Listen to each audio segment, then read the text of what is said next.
America மற்றும் Israel நடத்திய தாக்குதலுக்கு பிறகு ஈரான் தன்னுடைய இராணுவ தளங்கள் மற்றும் திறன்களை எதிர்பார்த்ததை விட மிக அதிவேகமாக மீண்டும் கட்டியெழுப்பி வர்றதா அமெரிக்க உளவுத்துறையினுடைய தகவல்கள் தெரிவிக்கின்றன.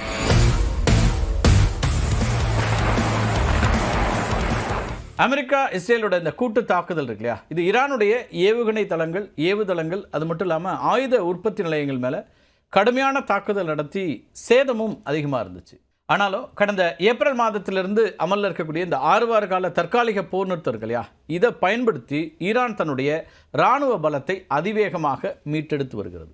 ஆபரேஷன் எபிக் ஃபியூரிங்கிற இந்த இராணுவ தாக்குதலில் தலைநகர் டெஹ்ரானை சுற்றி இருக்கக்கூடிய இராணுவ தொழிற்சாலை உட்கட்டமைப்புகள்லாம் தகர்க்கப்பட்டன. இது மட்டும் இல்லை, ஈரானுடைய கடலோர பாதுகாப்பு உளவு ஏவுகணை தளங்களும் கூட இலக்கு வச்சு அழிக்கப்பட்டுச்சு.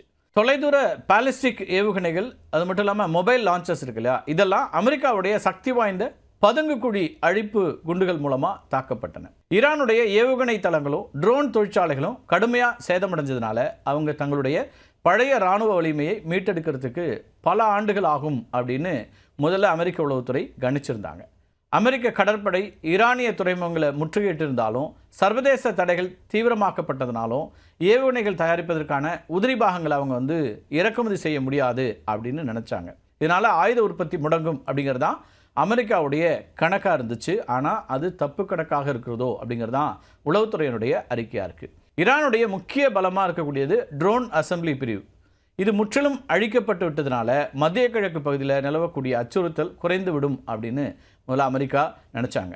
ஆனால் தற்போதைய நிலவரப்படி இந்த மீட்சி வெகு சில மாதங்கள்லேயே சாத்தியமாகும் அப்படிங்கிறது தான் அமெரிக்காவுடைய உளவுத்துறையினுடைய புதிய அறிக்கையாக இருக்குது. ஈரான் ஏற்கனவே தன்னுடைய ட்ரோன் உற்பத்தியை மீண்டும் தொடங்கிருச்சு. தற்போதைய போர் நிறுத்த காலத்திற்கு பிறகும் ஈரான் கிட்ட ஆயிரக்கணக்கான ட்ரோன்கள், அது மட்டும் இல்லாமல் பெருமளவிலான கடலோர பாதுகாப்பு உளவு ஏவுகணைகள் சேதமடையாமல் இருக்கிறதாக அமெரிக்க அதிகாரிகள் சொல்கிறாங்க. இன்னும் 6 மாதங்களுக்குள்ளாக ஈரான் தன்னுடைய முழுமையான ட்ரோன் தாக்குதல் திறனை எட்டிவிடும் அப்படிங்கிறது தான் அமெரிக்க அதிகாரிகளுடைய கணிப்பாக இருக்குது. ஈரான் இவ்வளவு விரைவாக மீள்வதற்கு எப்படி முடியுங்கிற ஒரு கேள்வி எழலாம். ரஷ்யா மற்றும் சீனா இந்த நாடுகளுடைய மறைமுக ஆதரவு தான் காரணம் அப்படிங்கிற ஒரு குற்றச்சாட்டையும் அமெரிக்கா முன்வைக்குது.